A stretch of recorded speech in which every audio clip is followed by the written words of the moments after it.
It's not that a real child stands on the head of a bull, like you see Horus. It's not that a real Aphrodite rose from a physical ocean. It's not that a physical Arthur pulled a physical sword from a stone. It's symbolic. And we're going to have almost zero understanding of our lives and the world unless we tap into this knowledge. So Joseph Campbell and Carl Jung always said the myth is going on perpetually whether you know it or not. See, in my work, I always try to draw on personal anecdotes and help people to see that this myth is going on continually. It's going on all the time in what might be called synchronicities and serendipity and surreptitious things that take place. But it's invisible to the most of people of the world. And then when I get into my really deep occult work with my mystery school, I emphasize to those members that, look, if your mind is shut off to that level of communication, you are deeply vulnerable to the architects of control. I'm not into divination because I love tarot cards or have nothing better to do and just be reading tea leaves. I'm not interested in it for those reasons. I'm interested in it because I understand that this is the only way to open that archetypal ancestral voice that was available to our ancients. Because if a man wants to really change the status quo, he must first change himself. He must change his thinking. And he must gain psychic sovereignty and psychic immunity. And he's not going to be able to do that through the normal bastions of education in this world.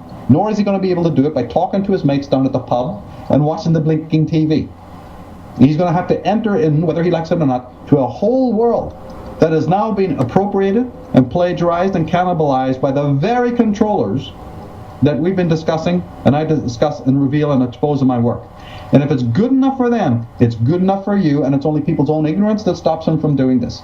They need to be able to understand why J.P. Morgan said, yes, the millionaires do not use astrology, but the billionaires do.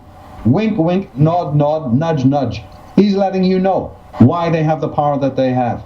And therefore, that archive of knowledge, in Michael Tsarion's opinion, is not theirs. They don't even deserve it. It's mankind that deserves it. This is an archive for them. And therefore, within that is the techniques to gain the symbolic literacy, to cast down the veils of ignorance, which is all too growing, ever darker, like Professor Tolkien said.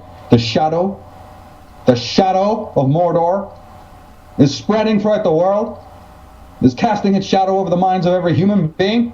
One can sleep at night with this? One can tolerate it? Or one is going to get serious about doing something? People have spilled their blood for the royal families of the world. They've fought for a flag and nation. They believe propaganda. Families have been massacred for what? A mere national debacle? A mere national or tribal skirmish? It would go back to the hive mentality. There's the queen and everybody else is a slave, basically.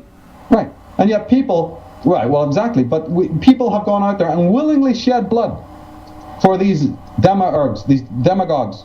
I'm talking about consciousness here. What blood do you want to spill to own your own mind, to be a sovereign, free individual as you have been born on this planet? And whether that you like it or not, that's going to take you into spiritual fields, but it's also going to take you into material fields. It'll take you into legal fields, because a part of sovereignty is legal sovereignty. It's going to take you into an re-understanding of education. Do you want your children to be going to the mind control schools? No, you don't. So then you have to now investigate something else. Do you want them to be eating garbage? No, you don't. So then you're going to have to discover something more about food and nature, you see? And so on and so forth. And as we said at the beginning, make this an adventure. Make it a delightful thing.